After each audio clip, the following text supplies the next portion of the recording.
Hello there, you're watching and listening to another Scoutcast, fantasyfootballscout.co.uk. My name is Mark. And I'm John T. And I'm Andy. And I'm Az. Right. Oh, it's a goal. Who got the assist? Who got the assist?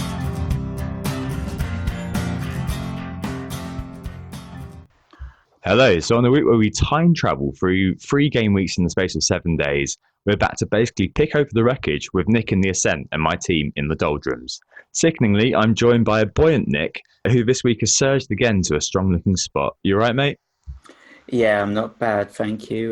Been a busy few game weeks, which I've had some mild success on, which is contrast to the struggles I had last year.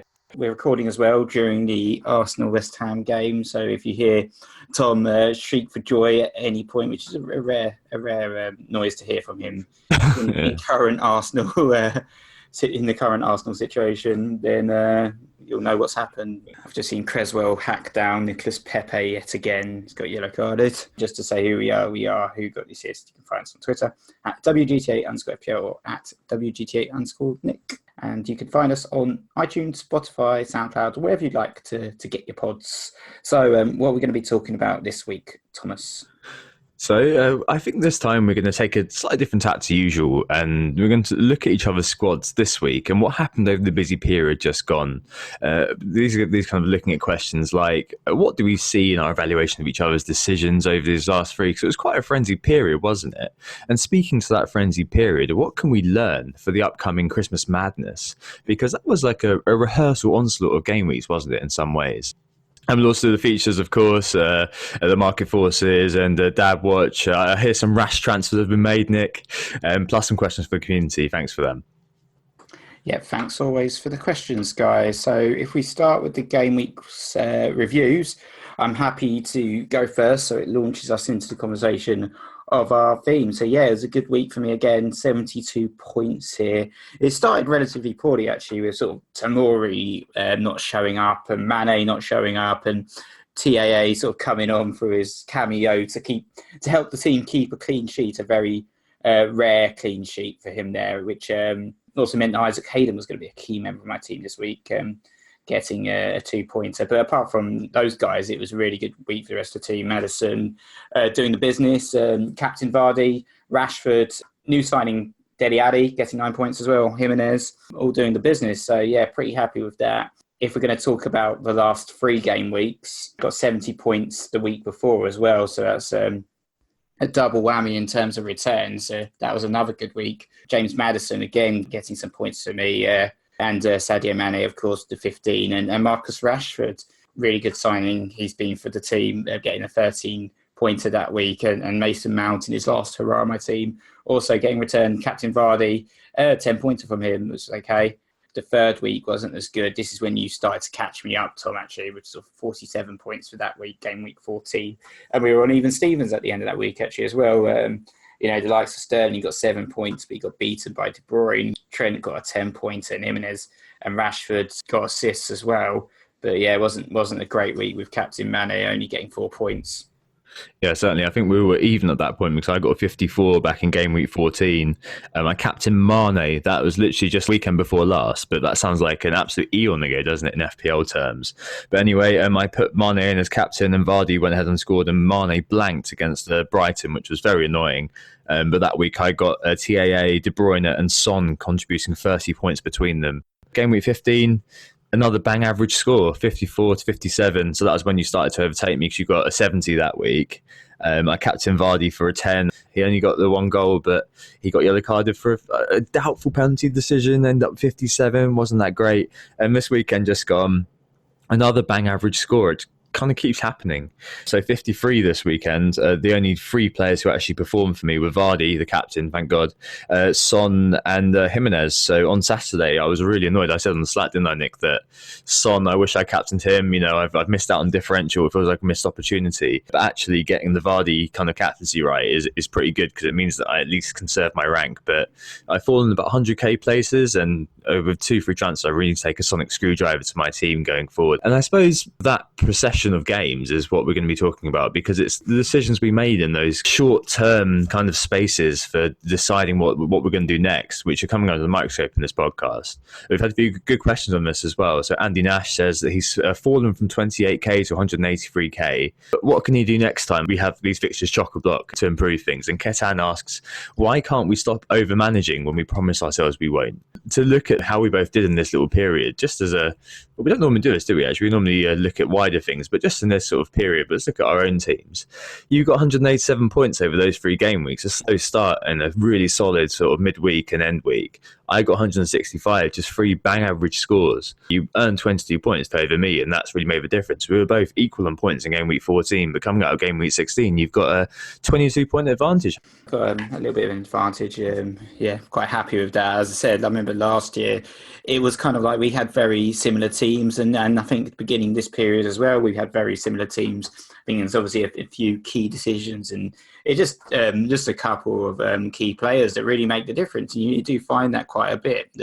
We're all bunched up, we're all quite templated up, but it's those odd players that are in your team that perhaps you're even not really sure about why they're still there, or if they're actually going to work out for you. Because I was doubting Maddison, for instance, coming into game week 15, but he really proved himself the last couple of game weeks as like a key member of the team. And when he was sort of playing the Riker role in my team, because one of my errors, perhaps, and the question was about over-management, one of my errors was actually under-management to a certain extent when I burnt that transfer in game week 12, and I didn't bring in Jamie Vardy, who was clearly the form player, and I thought, you know what, I'm going to stick with Riker here, I'm going to stick with Maddison to try and do the business outside of owning Jamie Vardy. But then, of course, I got Jamie Vardy in, but I also kept Maddison, and having that Leicester attacking double-ups really benefited my team in the last couple of game weeks, and him and Rashford, the other player that I brought in for the injured Tammy Abraham, really making that difference.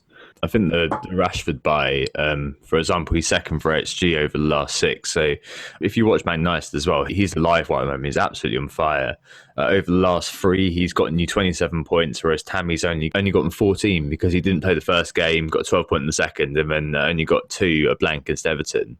I think that's been one thing, but as you said, holding Matthew Jones says I've always been anti him, and perhaps that's right. I mean, Josh said always cheating and the lad can't shoot, and that's probably true as well. But I mean, you can't argue with the fact that you've got the 2 points on like weekend before last, and you've got a 9 and a 10. That's 21 points. Adding it all together, I bought Son in at the start for game week 14, and that's worked out well. But that also means I couldn't bring in kind of Maddie, and as you covered my differentials, it meant that I increasingly had nowhere to turn. So I think what it seems to boil down to is that I had Son and Jimmy, and they got 36 points for me. But Rashford and the guy you kind of undermanaged in as a differential, Nick, Maddison, the two of them managed to get 48 points for you, and that really worked. That and the Gazaniga move a little while ago, 2-2 in the 6, gets you 10 points versus just 2 points for Pope throughout this whole period, which is not good, is it? So it's been very fine margins. But I mean, to Ketan's question about over-management, in some ways, you kind of undermanaged to begin with, didn't you? And then that's kind of how you've managed to get ahead of me almost, because you have Maddie in there who just ticks over nicely. You do have under-management. I think we talk a lot about over-management, but under-management can pay off. It can be negative. For instance, hanging on to Raheem Sterling perhaps was a bit of a mistake of mine as well. Perhaps even I hung on to Mason Mount a little bit too long, but then he picked up a cheeky 6 points as well. So, you can take lots of hits, you can sort of take lots of gambles, but sometimes, you look at the players you're getting rid of and say, actually, is it really worth me selling them? Oh, it was an Arsenal goal. The Martinelli goal, I think. Yeah, nice. Close to getting embarrassing. Sorry, Sidge. Oh, my Lord. Yeah, I think I know that you've did a little bit of management. For instance, I think you got rid of Mount, didn't you? And you brought in Zaha, trying to follow the talisman theory. And we're not too sure if Zaha really is the talisman at Crystal Palace. You were eyeing up those tasty Crystal Palace fixtures at the time, and perhaps you could have perhaps looked at the defence, the likes of Guitar, as a replacement for Nick Pope as well, but you chose to stick with the man you had at the back. I know you always say just leave him, just keep the main guy all season, see what he does. no point rotating around. But we knew that Burnley were running into some really, really tricky fixtures. So you could have perhaps made a change there as well. So it often depends on the actual decision, because sometimes overmanagement can be a good thing. That's the worry, isn't it? That sometimes you look at it and you think, oh, I could have moved Pope out a few weeks ago. And people who prioritise moving Pope out for Guaita are really rolling in it, aren't they? Like a couple of really strong performances by Guaita. I think you'd be 17 points up, or I would be 17 points up if I'd done that on a freebie. It was just one of those. Like I brought in Chilwell alongside Son 3 weeks ago. Like Son was obviously a good transfer in, and Chilwell, I thought, I was being really smart. I had, he'd got the following kind of procession over the last 4: 19, 6, 6, and 8, and he got 2 bonus points in a fairly drab game. So I thought, well, he's a great buy. Why not? And he covered also kind of having a Leicester midfield like Maddison. So in some ways, I Rijkaard that Leicester attacking player back to a defender. It's a bit of a luxury punt, I suppose, as James Crowell also did. And yeah, the 3 that I had him in for, he got a blank, didn't play, another blank. Absolutely ridiculous. And it was like a huge redistribution of funds. So were you able to kind of go grab Rashford? I was kind of stuck with the VAJ. And as you mentioned, like Mount to Zaha midweek, I don't know whether it was over management or not with him, because Zaha, the fixtures were good. He just scored 2 and 2, and you've got to hope that the fixtures are going to get form. Like it's hard to look back at that with hindsight and be like, that was a mistake. It's just in terms of the raw numbers, which aren't particularly great. Mount got 10 points over the last 2 game weeks. Zaha's got 2 clean sheets, so he's got 6. So I lost 4 points and also a free transfer, aka flexibility, through doing that swap. I've made 0.1 on Zaha, which I may cash in again this week for maybe Martial, which we'll talk about later. Do you think Zaha was over management? Because you can see what I was doing. You can see I was looking to get that kind of differential win. It's just there was maybe no form about it, as we said, and I just got a little bit excited about it because it was differential. But I mean, do you think it was over management, or would you have done it as well? I know you kept Mount, didn't you? Yeah, I wasn't too keen on that move, actually. I wasn't too hot on that move. I think he had got 2 goals in a row, so people were starting to say, oh, is Zaha the player that's coming into form? And obviously the fixtures were pretty amazing, but he's never really delivered on the Premier League stage, to be honest. I mean, those were his first goals of the season. He's one of those players, if you think, oh, he's trying to get into the January shop window a little bit. He's kind of had enough of Crystal Palace. He's been wanting to move for a long, long time. And that's kind of been reflected in his performances a little bit. So I wasn't overly keen on that move. Mason Mount did feel like a player that was ready to leave the team. I was quite keen to get rid of him myself as well. But I ended up actually keeping him for a bit longer than I wanted to, and he delivered. But I think it's partly because Chelsea had some decent fixtures as well. So in that sense, perhaps it was a little bit of overmanagement in that particular move. Decent punt, but perhaps, not the best pick. In hindsight, no. Jack Grealish, for instance, Aston Villa's have done really well in the last few weeks as well, hasn't he? Talismanic in the Aston Villa team right now compared to Zaha. Yeah, definitely. I mean, flip back to our midweek bit on Talisman if you haven't listened to it. It was just a bit of a live show that me and Nick did. We're definitely worth a look just because, I mean, Zaha at the moment isn't the Talisman, it's Ayew at Palace. And last year it wasn't the Talisman either, it was Millie, although Zaha was obviously assisting a lot of those penalties. With Grealish, it was arguably the better move because I just would have kind of fixed that hole for game week 18, but those 4 yellow cards are a bit annoying. That's a brilliant goal. That's a great finish. Nicolas Pepe. Bye. He's here. He's made it. That was one of those prospects in the prospects. Like, remember the Salah one, which I was like, yeah, this guy's looking really good. Like Pepe, I was like, yeah, that guy's looking pretty good. Oh, yes, Pepe. What a finish, lad. It's an Aubameyang assist, by the way. Yeah. Oh, that's all right. We can live with that. Yeah. Oh, yeah. So if Grealish is on 4 yellow cards, and like with the 2 free transfers, Zaha would have been the easy way to enable Rashford, like removing him for Grealish. But I kind of just don't think I'm going to do that now. Like Grealish with 4 yellow cards, it's a tough one because I kind of want him. As you mentioned, he's a talisman, and he's in the middle of everything, isn't he? He scored this week, the consolation against Leicester. So 6.0, he'd be really, really useful. It's just those 4 yellow cards. I just can't do it because I'm looking at it and thinking, well, if he gets yellow card against Sheffield United, I've bought him in for that liver blank game. So yeah, it's all tribulations to try to fit in Rashford, and I'm kind of jealous that the difference between us has been that when Tammy got injured in the Champions League, I stayed put. And you took the risk, didn't you, and moved on to Rashford, and that really has been what's fueled your rise above me, really. Yeah, and you'd also broken the Austin rule, Tom, if you remember. So you'd made your 2 free transfers prior to Yeah. that Champions League game, which meant that if you were to sell Tammy at that particular moment in time, it would have been a -4. And I think that was part of your decision to keep him and to take the chance. And even though that it was likely that he was going to be ruled out that next game, you decided it wasn't worth the -4 because it was going to be a potentially short-term injury that we'd recover very quickly from. So I think that's that's a bit of a punishment because obviously I know you were thinking also that if you didn't do that -4, you might have brought in Danny Ings and Danny Ings and his glass ankles, as everyone likes to say, played every single game and has got triple nines for the last 3 game weeks, which is pretty. Oh, don't remind me. It's so annoying. Yeah, I considered Ings as well because I could afford Rashford, but I still was thinking about, oh, maybe I should, just get Ings and use that extra money elsewhere. What put me off was the fact that there's like so many game weeks, and last time I owned Danny Ings, he was that sort of 57-minute man. He would get 45 minutes, 57 minutes, 1-pointers, and I had to swiftly sell last season. So well played to those guys that brought him in, and Aubameyang's made it free, Tom. If you're watching. Yeah, so I muted myself while I roared then. Oh, out of jail. All right. Pepe is members of my zombie team, actually. She's quite good as well. Oh, it was getting really embarrassing. Again, really, really sorry about that, Suj. But yeah, Rashford, Nick, what about him made you think he was worth bringing in for Tammy? Well, yeah, I mean, I was looking at Marcus Rashford, and he was hitting quite a rich vein of form before I'd even brought him in. He had 4 goals and 2 assists in the last 5 games, and yeah, like I said, Manchester United seemed like a team at that particular moment bereft of attacking returns. They last season's talisman was Pogba. Martial was injured at the time. Obviously, they didn't have Sanchez and Lukaku. I talked about it a little bit on the Talisman Theory pod.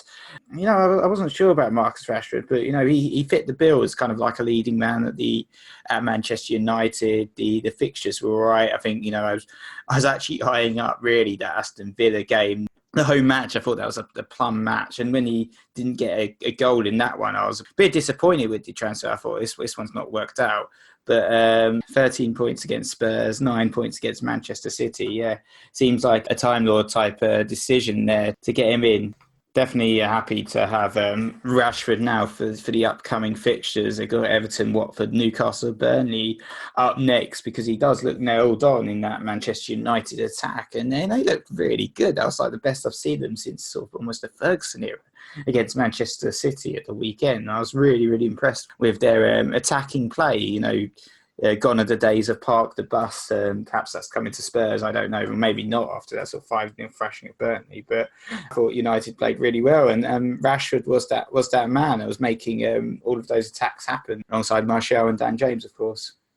Yeah, things are definitely improving at United, aren't they? So over the last 5 game weeks, they've had 50 shots in the box. The 5 game weeks preceding that, they only had 32. So they're definitely amping upwards. And I think part of that is Martial's return to the team and Rashford being able to inhabit the left-hand side that he seems to really like. Maybe next year we'll see him as a midfielder in FPL. That would be amazing, won't it? Although he might be one of those expensive ones if he keeps this up.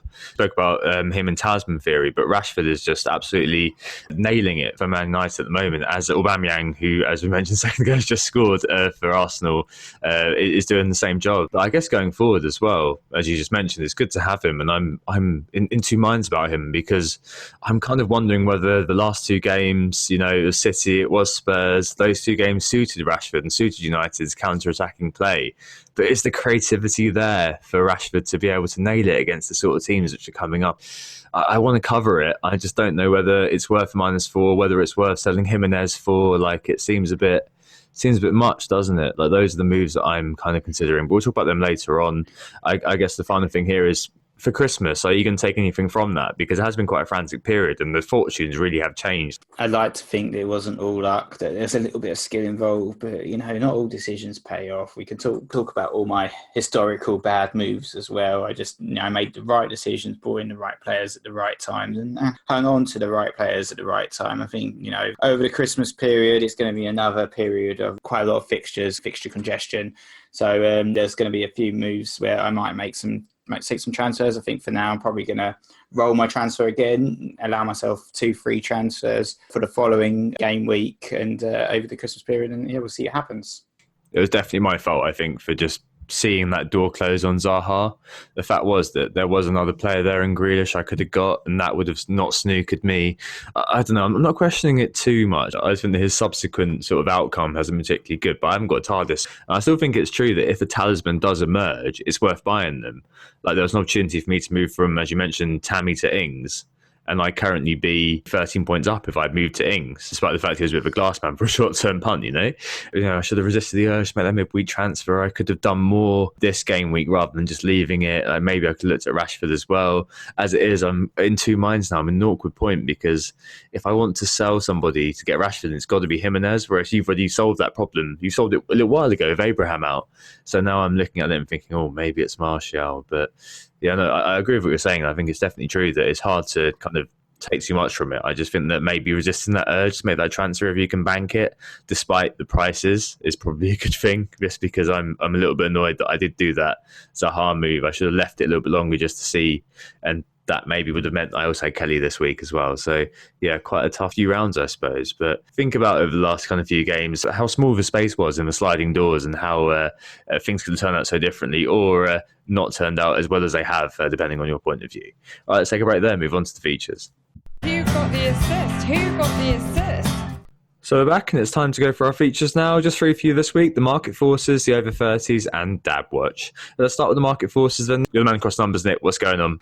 So yeah, it's actually Marcus Rashford, the aforementioned Marcus Rashford, that's top of the market forces right now with over 200,000 transfers in, really starting to attract the attention of managers, what with his rich vein of form that he's currently in. He's now up to 10 goals, which is matching his record from last season. So he looks well set to break his sort of Premier League scoring record, as he really has that sort of breakthrough for season that I guess we've all been waiting for from him. So definitely seeming to break that template, that VAG is becoming more of a VAR, isn't it now? So Rashford really starting to attract the attention of managers. The players being sold actually is to Manchester City, and I think we've got some questions about Manchester City a little bit later on in the pod, but it's both De Bruyne and Sterling that are being sold. It's not just Sterling, who's been on a really poor run of form now. He's only got 1 goal in sort of 6 games, which is quite unlike him. So Sterling has had over 100,000 transfers out, but De Bruyne as well, he's also getting the sales now. People deciding that he's not worth holding either after a couple of blanks for the Belgian international. But they do have a couple of tough fixtures, Arsenal and Leicester up next. So 120,000 managers have sold him, but perhaps a few people looking at some other midfielders, specifically the Spurs players. So it's not just your man Son who scored an absolute worldie of a goal at the weekend. Oh, it was so good, wasn't it? The solo goal, my lord. As Shearer said, just suspend the goal of the season now. It was brilliant. The South Korean commentary was sublime, absolutely amazing. It was brilliant. It was a brilliant goal. Son's had 180,000 transfers in, and also Dele Alli, who I brought in for his 9-pointer, 100,000 transfers in. Ali, of course, attracting a lot of attention with his brilliant run of form as well, with sort of 3 goals, 3 assists in the last 4. Mourinho really seems to have had a brilliant impact on that Spurs attack, with Harry Kane as well, also picking up a brace. Yeah, certainly. And I think that De Bruyne and Sterling are paying the price, aren't they, for those players emerging? And I think rightly so. That after a 5-0, the Man United game was a bit of a blip, and Ali said afterwards they were a bit arrogant. And I think that apart from that moment of magic from him, there wasn't very much in that game. But outside of that, I mean, there have been a lot of goals scored for Spurs. They've scored 13 goals in 4 games. And I think it's absolutely right. Like, Son's up to 10.0 now, rose overnight. So I can see why people are selling De Bruyne, and definitely I can see why people are taking the opportunity to exterminate Sterling from their sides. Elsewhere, Jimenez being sold still in midweek. He was a surprise kind of highest sold player. This week again, he's been sold 102,000. Vardy still being bought, Nick. Incredibly, people still haven't got that guy. 76,000 people have got him in. Aubameyang paying the price too. And finally, Pulisic. He's really not done very well, has he? And people are kind of thinking, well, it's time to delete and bring in other players. It looks like the runaway new budget hero, Martin Kelly. He's been bought by a lot of people, hasn't he, Nick? Yeah, Martin Kelly, he's been bought by 100,000 managers. People looking at that rich vein of form Crystal Palace are in, at least defensively.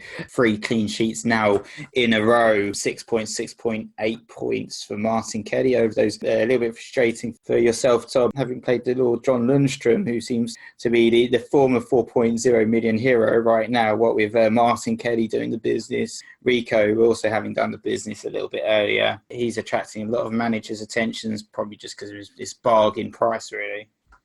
Yeah, definitely. Very, very annoying this week. I didn't want to go into it earlier, but put Cantwell first and Kelly second on the bench. I'd supposed to audit before and said I'm going to put Kelly first, and I just forgot to change it. Basically, it was really annoying.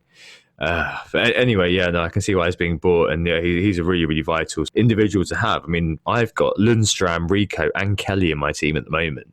Like, imagine if you started with those 4.0 players, like the amount of value you'd have in your team. Woe betide those people who were flogging big at the back at the start of the season. Don't know who they were. Right, let's move on to the over 30s then. Speaking of Cybermen, wasn't it, Tom? Yeah, definitely. People. Yeah, definitely not us. Right, let's move on to over 30s then. This is our team of players who are 30 and above to celebrate the milestone Nick and I have hit. This week it's 58 for them. Captain Vardy and Aubameyang up front. Aubameyang still playing, of course. Could get a couple of bonuses as well to push them into 60 plus. In midfield, nothing happened.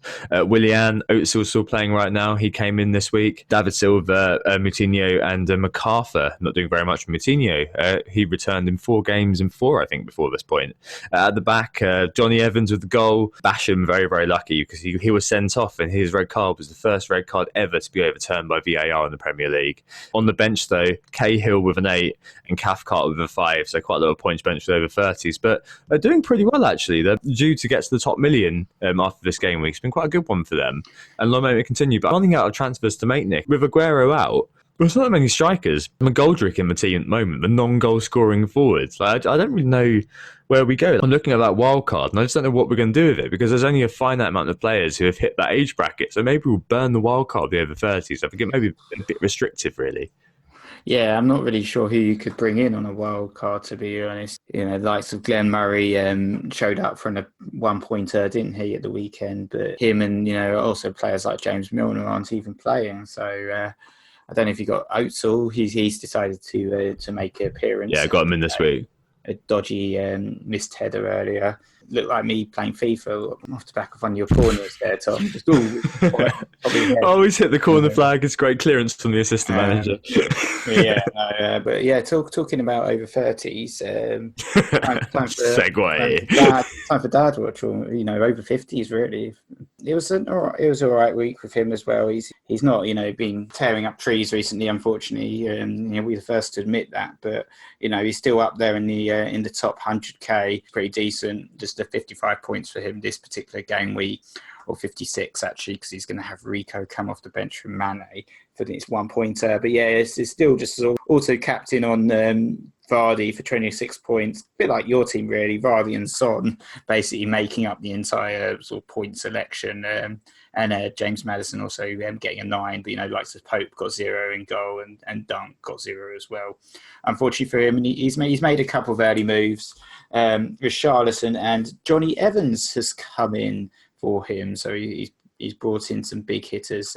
Gone for the Everton talisman, someone that's perhaps on your radar as well. And gone for Johnny Evans, who he's following true to his theory in terms of bringing in the players with the most points, because Johnny Evans is third highest scoring defender now with 75 points. He's really sort of flying under the radar, what with all the rest of the Leicester success. And actually Evans has more points than the likes of Mason Mount and Roberto Firmino, which is quite ridiculous, really. There's a rumour that he might be making an appearance on the 13th as well. We'll have to see.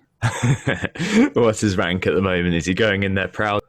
I think he'll be going in there proud. I mean, his rank at the moment is 56k, so yeah, pretty decent. Yeah, doing very well. A position that many of us managers would kill for. All right, let's take a break, Nick, and move on to the questions. Who got the assist? Who got the assist? So we're back, and it's time to catch up with the Who Got the Assist mini league. We can't really do a proper update just because of all the sort of auto subs, the Arsenal game going on, and a few Vardy vices that might have captained Mane that we might have missed. So apologies if we have missed you, but there has been a lot of change at the top of the table, and it's actually become really congested, which makes it really hard to actually see who's top at the moment. But just a quick shout out to Abdul Islam. Looks like he's got a 70-pointer, overall rank 162nd at the moment, which is pretty damn fantastic. And Luke Burgess as well, really rising to the top. 84 points at time of recording. Bench Saha, interestingly, Tom, so I didn't follow you there. Wish I'd done that. Game week rank of 65k, 164th overall rank at time of recording. So yeah, really lots of people doing really well actually in the mini league. I don't know if they've been listening to our advice, probably not, but well done all the guys who are right at the top of who got the assist mini league, because quite a lot of them seem to be in the top sort of 1,000 as well. Absolutely smashing it. And plus, likely to be the majority of page one have hit 1,000 points before the halfway mark, which is pretty damn good. So well done, everybody. All right. This week, there's a couple of things to mention. First is that I'm lending out my vocal talents to another podcast yet again after last week's appearance on the Hub podcast. This time round, we're reciprocating the favour after Luke Jurdy came on the pod a few weeks ago. I'll be doing that with Luke and Rich Wolfenden tomorrow, so that one will be out soon. Find them if you want to hear me there and listen to them too at Triple Captain Free. Also, this Friday is the Who Got the Assist / Fantasy Football Hub Christmas party for this year, Friday the 13th of December. That's in the Marylebone Sports Bar and Grill from 6 p.m. onwards. Expecting to get a mega turnout. Really, really cool to hear where people are coming from, from Northern Ireland to Oman, people flying in.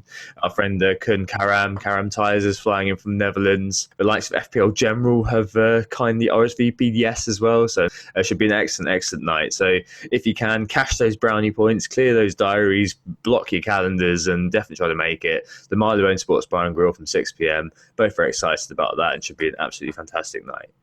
All right, let's move on to the questions then, Nick. A few things to talk about this week. The first one is Magnus Carlsen. Yeah, he's all over the news at the moment because in the world, he's gotten up to number 6. His relentless charge forward is absolutely crazy, isn't it? He's done really, really well. Those fish tacos on a Friday night, they seem to eat in Scandinavia, really doing wonders for him. And the first question is from FBL Yogi, who asks, are we being done over by Magnus Carlsen? Should he be given the advice? Because he's been doing absolutely fantastically, hasn't he? Yeah, I think so. He just seems to be operating in a different time and space to the rest of us, just a completely different level.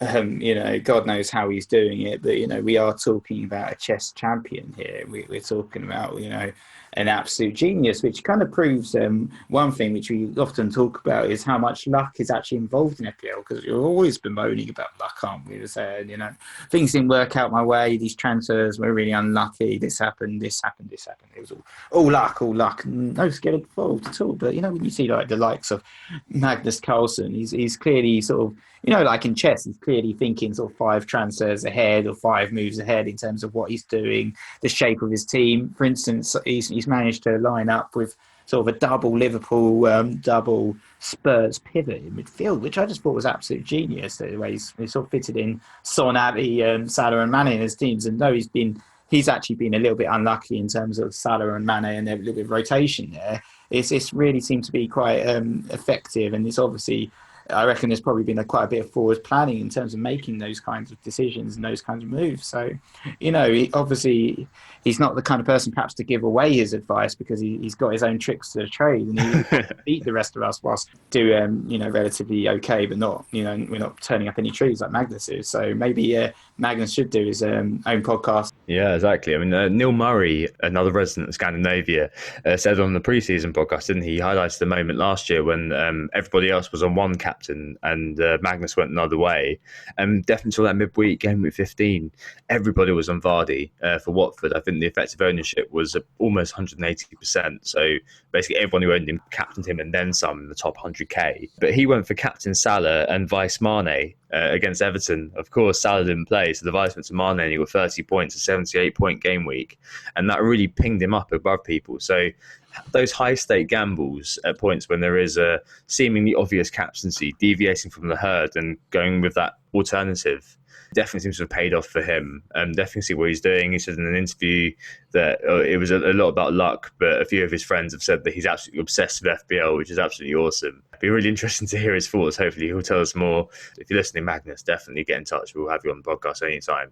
Right, moving on. Midfielders, Nick. It's all the rage at the moment because lots of people are looking, as you mentioned, at the market forces at Son and Ali, and a few people are wondering how the hell we do that, which players they're going to bring in, who they're going to shun. There's also a liver blank coming up. Game week 18, Liverpool and West Ham have a blank. So Mitchell Sterling says he's thinking of selling Mane on game week 18, but there's a lot of people looking at another man, Kevin De Bruyne, and thinking, is it time to move him on? So FPL Frank, Hefty Horse, Paul Pryor, FPL Hype and Zod ask, is it time to just get rid of City, or mostly Kevin De Bruyne? Is it time to just kind of divest of City and just kind of go with other options? I mean, Nick, let's focus on City, because I'm guessing we're both keeping Mane, aren't we? I think so, yeah. At the moment, Yeah. I will be keeping Mane. I think it often depends on how much money you've got tied up with a player. I think I've got probably about 0.5 million worth of price rises out of the guy. I don't really want to sell him. I know it's going to be a little bit of a challenge. It's definitely going to be a week where your bench is going to be very important. If you have Mane, if you also have Trent, I mean, a lot of people are tripled up. And I think if you are tripled up on Liverpool, you do have to really consider selling one of them just to give yourself that extra flex for the liver blank. But with Mane, he's definitely staying in my team. I've got so much tied up in that guy. I probably handle it for 1 week, and there's going to be a remorseless focus on the title, isn't there? But I suppose you could be looking at Kevin De Bruyne and thinking he might be one you can get rid of, one you can move on. I mean, there's a lot of people obviously who asked about him, Nick. What do you think about him? Is he a player who's expendable to you, or do you think that he's one that you're going to keep hold of? He does seem to be yo-yoing out of my team a little bit. I've only just put back in. This year's Hazard, isn't he? He is this year's Hazard because he's actually just come back in for me. So I sold Sterling for De Bruyne, and then I used that money to upgrade Mount to Ali, but it'd be a bit crazy for me to sell him again. And with Manchester City, they have had some pretty challenging fixtures, and they've still got quite a few coming up. I mean, Arsenal up next. I suppose you could call it a challenging fixture, maybe not in the current climate, but after that it's Leicester and then it's Wolves and Sheffield United as well, a team that have proved themselves quite strong defensively this season. So I think there is definitely cause for selling De Bruyne and, going for some sort of Spurs double up in midfield after that fantastic performance by Tottenham against Burnley. But, De Bruyne is one of the sort of star players, I guess, of the season. He has seemed a little bit out of form alongside the rest of the Manchester City attack just in the last couple of game weeks. But, I wouldn't write him off yet. He's still sort of, in terms of the underlying stats, he's still right up there. He's created 46 chances, for instance, which is 15 more than any other midfielder. 12 big chances created. He's got 9 assists, which is more than twice any other midfielder. So, he's in our teams for a reason. That's because of his, amazing stats that he's generated. And, it's not just assists with De Bruyne as well. He's got a few goals as well, 3 goals and 30 goal attempts, which is in the top 10 for midfielders. So I think for me, he's quite expensive now, 10.2 million, but we're still talking about Manchester City and they've been absolutely brilliant for the last few seasons. So I would certainly not write them off at this stage. And, he's probably not going to go straight away for me. I don't know what you're thinking. Are you keeping De Bruyne in your team? Yeah, well, I bought him at 9.5, so I don't think it's going anywhere for me. I think for you, there's maybe more because you're not losing anything on him almost. So there might be a cause to remove him a bit more than me. Mentioned the fixtures are good. It's still Man City. The underlying stats are still good. So he's had more key passes according to Fantasy Football Hub over the last 4 game weeks than any other player, and also created the second most big chances.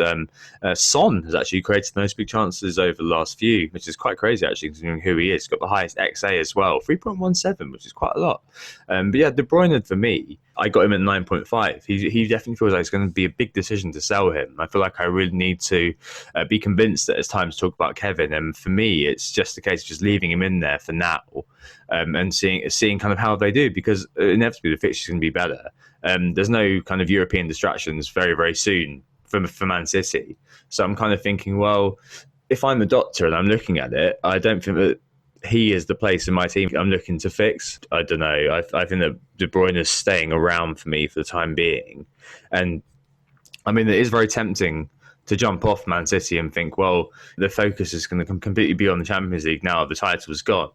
But it's also not true to say that Man City won't be scoring, won't be getting points in the Premier League. Like, they're not going to give up altogether, despite the fact they've got a rickety defence and an attack which was looking a bit cowed against United, a bit out of ideas. But the fixtures, as Nick says, are to come. I think it's just not time to be subbing out on De Bruyne for now. I've got Son alongside him. I've got Mane alongside him. Still got Zaha, and I'm also looking at Cantwell as well, maybe staying. I'm not too sure yet. So you can fit in quite a decent kind of layer of players around De Bruyne. I think really it does depend on whether you have him for 9.5 or if you've got him for 10.2. So you've got him for 10.2, you can be removing him, can't you, Nick? Yeah, exactly. I think having that extra flex is useful, but yeah, I think it is a bit of a dangerous move when you think about selling a player which you know you're going to have to buy back at some point potentially, but you're essentially writing off sort of 0.3 million of your transfer value. So there is a little bit of risk involved in that kind of move. But so yeah, going back to Mitchell's question on Mane about do we keep Mane and other Liverpool players for the blank? I think for me, I think it is a case that I'm going to hold the Liverpool players. But if you do have three, sell one. But it's the likes of Trent. I think my dad's actually got rid of Trent, but the likes of Trent and Mane, I think they're probably going to stay in my team, and I'm just going to have to rely on a few of the extras in your team. And it's not a season, as we've discussed. It's not a season where we've got a player that's not playing at all in our teams just because of the beauty of some of these 4.0 million defenders that can step in. For instance, it's the perfect week, for instance, for Martin Kelly to actually get some game time in your team, for instance, in the absence of Trent, when he's playing Newcastle, and it could be easily another clean sheet.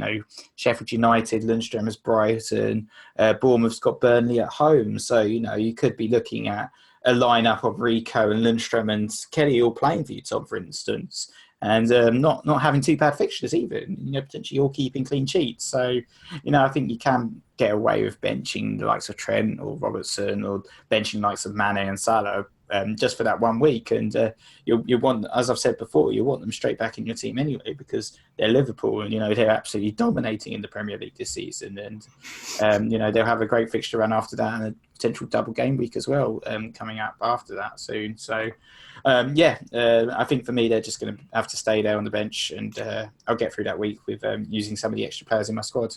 Yeah, same here. I've got Rico in now. I brought him in yesterday because Chilwell was dropping and just thought I wanted the cheapest possible defender. So Rico will play in the Liver Blank. I know what you mean about Liverpool. And the good thing is as well is that they're going to be red flagged. So any kind of price movement is going to be frozen for a little while and then be unfrozen as well when they're unflagged. So you're all good really in terms of conserving the price of those. If you're like me and you've brought in TAA at 7.0, he's the one player who's been in my squad since game week 1. And if you brought him and you brought Mane in kind of close to the starting price, when you may have got him in about 11.8, 11.7, is it really worth selling them, bringing them back? That's a lot of money to try to make up. It's the same as people who sold Tammy are trying to make up now. So really, I think it's worth holding them and just kind of relying on your greater squad. We've been blessed with that this year, whereas in the kind of previous years, we were looking at a load of dub players coming in. I mean, the worst player on your team, Nick, is looking at Hayden that week, and probably for me, looking like someone like Cantwell. So, I mean, it's bad, but it's not terrible. You haven't got that many of those sort of players because like Lundstram, Rico and Kelly are such 4.0 heroes. Now, obviously a lot more expensive, but I think it'll be able to do the job. Yeah, exactly. I don't even think I need to play Hayden, Tom. I think he can still remain on the bench. So, yeah, for sure. I think it's definitely one of those seasons where there's plenty of flexibility in terms of the squad. And, it's a good week to use all those 15 men, because I know a lot of people have been bemoaning the bench points this season, haven't they? Benching Cantwell points, benching Kelly points. I've complained many times about benching Rico's points, but it's a good game week to give them all time in the team, see what they can do, and inevitably they're all blank. Next question is about Jack Grealish, who we mentioned briefly earlier as well. Hobbs and Triple Nutmeg have asked us, is it worth buying Jack Grealish despite the 4 yellow cards? We've discussed this a little bit on WhatsApp as well, haven't we, Tom? The fact that you could have brought in Grealish this week, but you didn't really want to because it'd be horrendous if he did get that 5th yellow card, and that's actually absent for that Liverblank game, because that would completely defeat your strategy there. With Grealish, the issue is, of course, that he's on 4 yellow cards. So he would be a nice way for me to get to Rashford, a nice way to move off Zaha, who the patience is quite low with him. I'm aware he's only had 30 minutes with 11 men at home, so maybe he will stay for another week. But with Grealish, there's a lot of people, obviously, who were looking at him thinking, oh, he'd be a great enabler, and put off by the 4 yellow cards. I'm one of them. And it would be devastating, as you mentioned, to bring him in for the Sheffield United game, for him to get a yellow card and for him to miss the favourable game week 18 fixture. But Nick, I guess something in his favour to bring in, if you feel is a critical part of your transfers, is the story of Diego da Silva Costa, otherwise known as Diego Costa, when he was at Chelsea. There was that time a few years ago when he was on 4 yellow cards in game week 7. And you and I both owned him, so we're both kind of quite happy, expecting it to come, etc., etc. And those people who are looking at him, he was like, I think he was the key, apart from Kane, a second striker at that point. Those people just didn't look at him because he was on 4 yellow cards. Between game week 7 and 17 that year, when he got his 5th yellow card, he went on to accrue a massive 81 points. So those who missed out on that, due to the fact that he had 4 yellow cards, missed out on a lot of points that it was difficult for them to make up. It's not the case that you can say that Grealish is Diego Costa, but it's just a cautionary tale, I suppose, and how you can overlook a player because of disciplinary.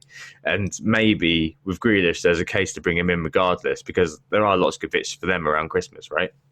Yeah, exactly. I think, especially with sort of Diego Costa, everyone's like, oh, he's a live wire. He's going to get sent off any minute. He's going to get that 5th yellow card very, very easily. And he actually showed incredible discipline during that period, much to the frustration of the managers that were not bringing him in, waiting for that yellow card to happen.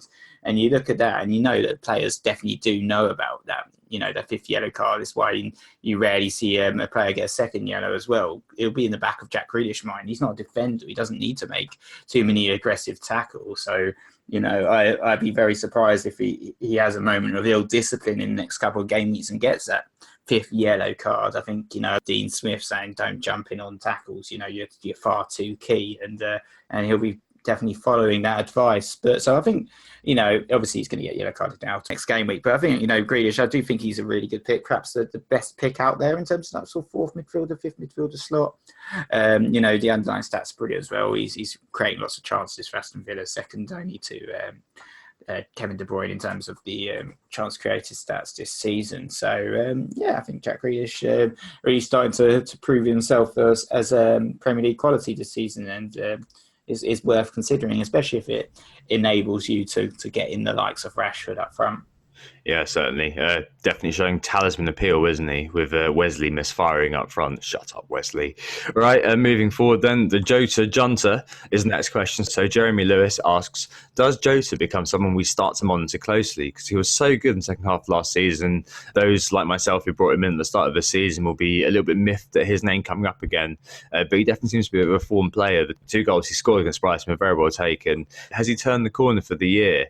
He's asking, because, you know, Jimenez over the last couple of games has seen lots of sales. He's dropped 0.2, I think it is, in price over the last few game weeks. So is it time to look at Jota, or, you know, with that 3rd striker slot, should we be looking at pouring money in or taking money out? I know he's just sort of scored a brace, but yeah, I think Jimenez is the main man you're going to want in that Wolves front line. And you know, it was Jota that got his returns, but they've been a long time coming. You know, he's been a serial blanker really this season, hasn't he? He's never really delivered on sort of the Premier League stage. A massive blanker in my team.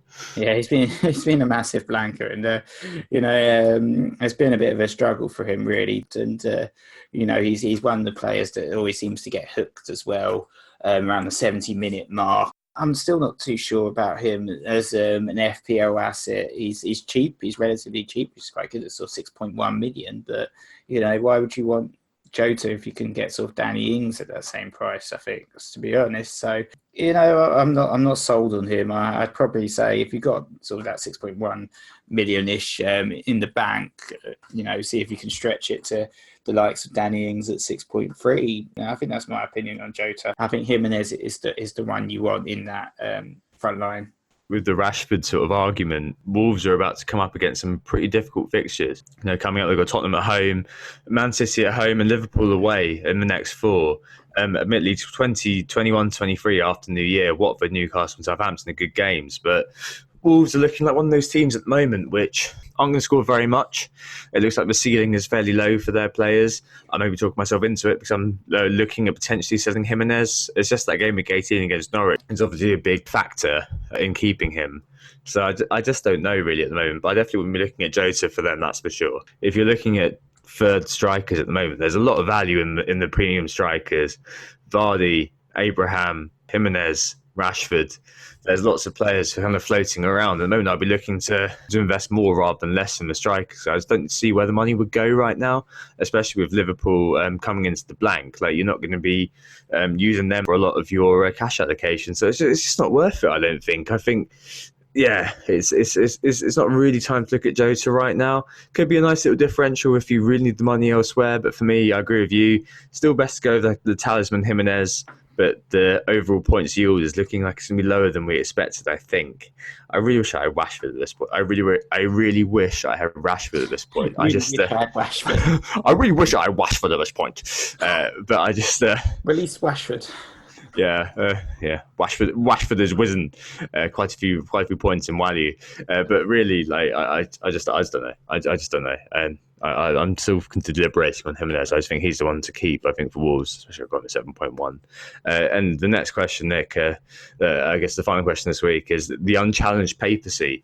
So we're talking Avignon, we're talking about two popes, but actually what we're talking about is the Burnley goalkeeper. Jimmy McIncheese and Odera Martin ask us questions involving the goalkeeper. So Guaita has outscored Pope massively over the last few game weeks. Those people keeping Pope, like myself, how do we feel? Should we be more open to goalkeeper substitutions and goalkeeper transfers? Because it's something that I've persistently said, it's not a fire, I'm not going to look at it.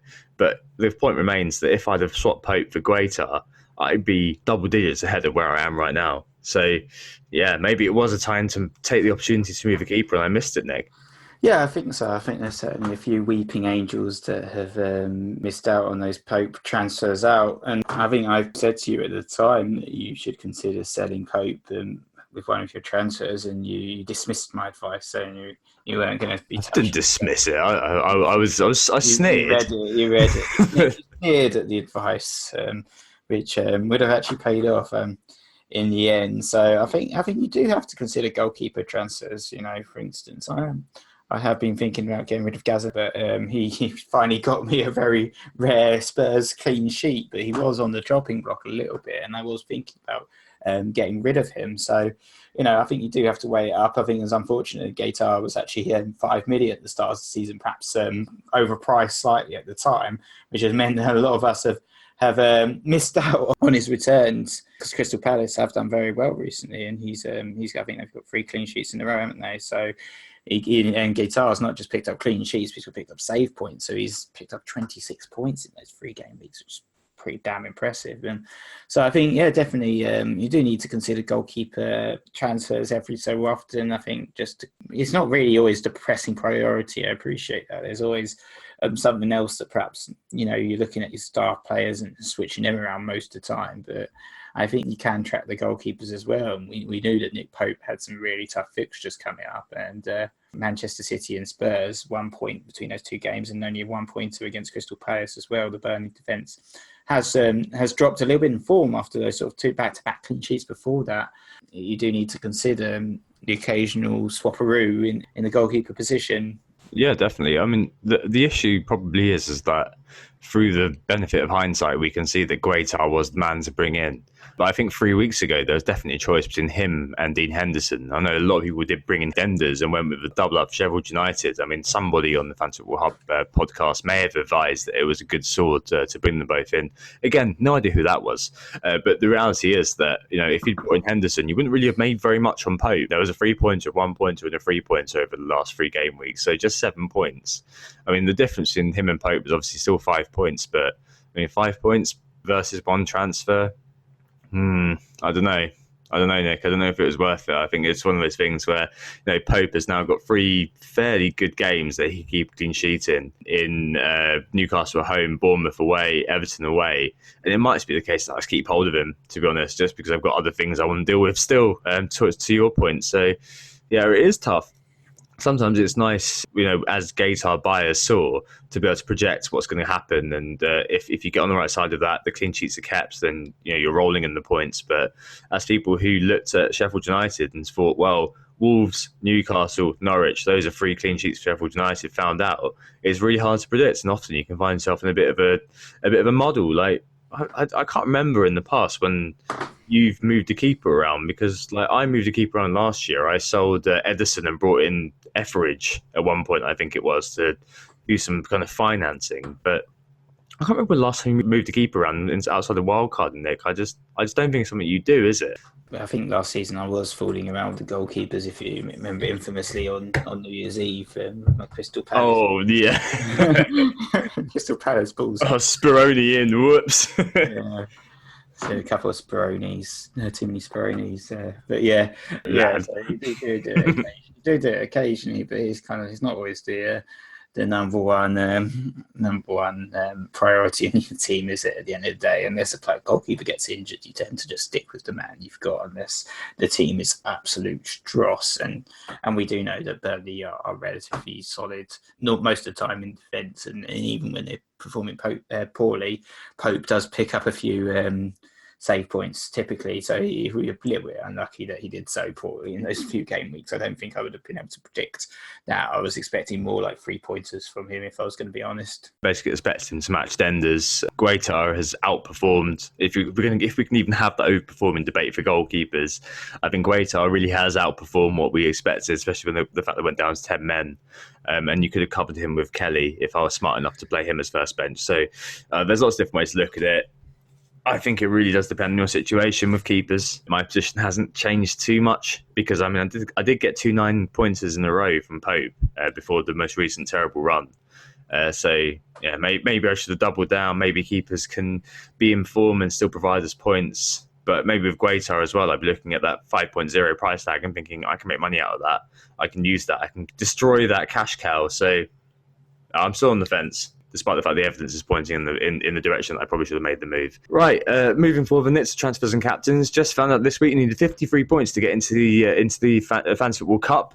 So I think it looks like we've both just about made it. So we're both going to have some dead team in a couple of game weeks' time on our fantasy football the rest of the season. What transfer are you looking to make? And I guess it's between Vardy and Mane, isn't it, this week? It's a very, very tough choice. Vardy's going to be the captain this game week. It seems like the sensible pick. So I've had a bit of a disaster with my captains relatively recently, up until game week 16. And I realised it was because I had captained 5 different players in 5 different game weeks. And it just wasn't working out. I was missing the hauls, never picking up the right player. So I thought, what, actually, over this period, I'm just going to stick it on Vardy and just keep it on this guy, because he's just absolutely smashing it, if we're going to be honest. Beyond all expectations, sort of 16 goals now he's got to his name, which is frankly ridiculous. And his run of form is just absolutely immense. He's had 11 goals now in 8 games, and scored in every single one of those games as well, which is just incredible. And he's got Norwich at home up next, so yeah, I think it's got to be Vardy, hasn't it, for the captaincy. But in terms of transfers, I'm possibly going to roll. I'm possibly going to sell Tomori, and apparently he's actually yellow flagged now. So there's a few questions about what was going on with Tomori and whether he'd been dropped. And looks like he had been dropped to sort of the Christensen Zuma defence, but then they played so terribly as well that maybe Tomori's going to come back into the team. But I was considering selling him, so perhaps that will be my move. The man I was actually thinking about bringing in, which I was thinking about before he hauled, was George Baldock of Sheffield United. And Baldock then picked up a 14-pointer, which is a bit frustrating, because I wanted to catch that haul as opposed to miss it. Perhaps Tomori to Baldock, perhaps I'll just roll it and save it. So I've got 2 free transfers for the Liver Black, which is probably looking more likely at the moment. What about yourself? Yeah, no, I think it definitely makes sense for you to roll that. I don't know whether I'll be rushing in Baldock at the moment. Obviously, you scored, looking very, very good. You've still got Lindstrom And Sheffield United seem to, at the moment, be on a period where they're letting in one or two of the big chances, infuriatingly not Cantwell's big chance, which is well saved by Dean Henderson, I think the 83rd minute or so. But yeah, I think to move on to my team, the captain's got to be Vardy, hasn't it? 16 goals. He's 5 ahead of Tammy Abraham and Aubameyang in the Golden Boot at the moment. And I think that going forward, he's going to be looking to absolutely smash his previous best. So the previous best was 24 goals in the Premier League winning season. He's got 16 in 16 games. So just 8 off what he got in that winning season. Yeah, you back him, wouldn't you, to do it at the moment? He's absolutely, he just looks so on it. Against Aston Villa, the first goal, when he fluffed it, any other striker would have panicked, I think. Like, imagine if that kind of fell to Wesley at the other end, like he'd have smashed it into Rosette. But Vardy took another touch, took it inside, tapped it in, calm as you like. Brilliant. He's the captain for Norwich because I think that Mane is going to be playing against RB Salzburg. It's very close between those two, but I think you've got to just go with Vardy at the moment. It's gotten to the point, I think, where Vardy captain not quite working out is going to punish you this week. A lot of people with Ali, with Son captain. Myself, I was regressing it on Saturday, as I mentioned very, very early on top of the pod, but Vardy came through and smashed it. So yeah, it's got to be Vardy. Transfers wise, I've removed Chilwell for Rico already, so I'm now operating with 3 very, very cheap players. It's just what I do next. So, Nick, your advice, please. I've got 2 choices. One is that I remove Jimenez for Rashford. The problem is that I was at a gig on Saturday night with Arthur and Rob in Brighton watching the National, and by the time I got home, the price changes already happened. And at that point, I could have afforded Rico and Rashford on a free transfer in for Jimenez and Chilwell. But my phone was on life support because I had to keep it alive, basically, to pay the Uber to get me home. So I missed out on that. It means I've got to take a -4 to bring in Rashford. That's likely to be Cantwell out for Hayden. Yeah, that's what the -4 will be. The other way to look at it is I just basically try to Riker. So you know how you went with Maddison initially to try to Riker Vardy? Yeah, I go with Martial to try to Riker Rashford. Martial's been terrible for me over the past kind of few seasons, but could this be the time? Could I be timing it right? He'd come in for Zaha for me. Cash on 0.0 and run. I could leave it, I suppose. But I feel like it might be worth bringing in Man United's number 9. And 6% ownership, so that seems like quite a nice way to do it. What do you reckon?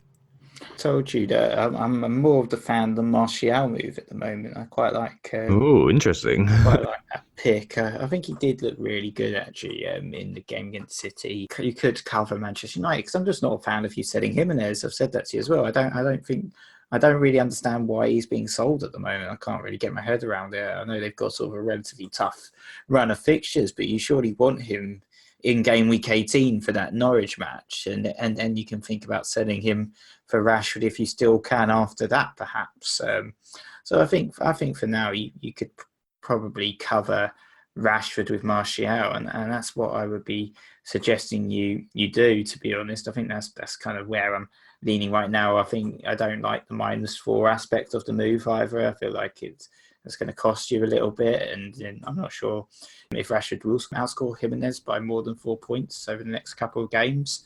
Yeah, compared to what Martial will do to Zaha. So, and then also talking about losing Cantwell, who would be another player that you're probably going to be wanting in game week 18, especially over what Isaac Hayden will offer you, which is FL. So, that's why I'm kind of leaning at the moment on that particular move, Tom. So, I don't want you to, take my advice and then abuse me. I gets returned. No, this ain't no Paris situation, Nick. But I guess I know what you mean. It's just bringing in Martial. I think because we've done this for so long, it's got the stink of it that in a few weeks' time I'll be sitting here saying I should have brought in Rashford. I should have brought in the talisman. So the counterpoint is you need to abide by talisman theory. Like Martial hasn't quite got there over the last couple of seasons. I mean, who knows? Could be a season, but he's really, really lazy. So it could be the case that I'm bringing him this week. As you can probably guess, I'm just not really taking him by Zaha. I could leave it actually and just sort it all out the week after, take a punt, maybe follow your dad onto Richarlison. But I'm just getting the feeling that Rashford's going to be so highly owned by the end of this week that either going with the talisman or going with the Riker and hoping for the best is going to work. It's just the past examples like Maddison for you have just put me off it altogether. All right, so that's a lot this week. Just say we are Who Got This List. You can find us on Twitter at WGTA_FBL. You can find Nick at WGTA_Nick. Listen and subscribe across the podding spectrum. Yep, and if you want to join our league, the league code is EIKX03. There's also a theme every week to each pod. And we'll be back next week and look forward to seeing all you coming along on Friday. Yeah, absolutely. It should be an absolutely amazing time. But in the meantime, hope to assist you, and we'll speak to you very, very soon. It's good night from me. Goodbye. Bye-bye. Oh, it's a goal. Who got the assist? Who got the assist?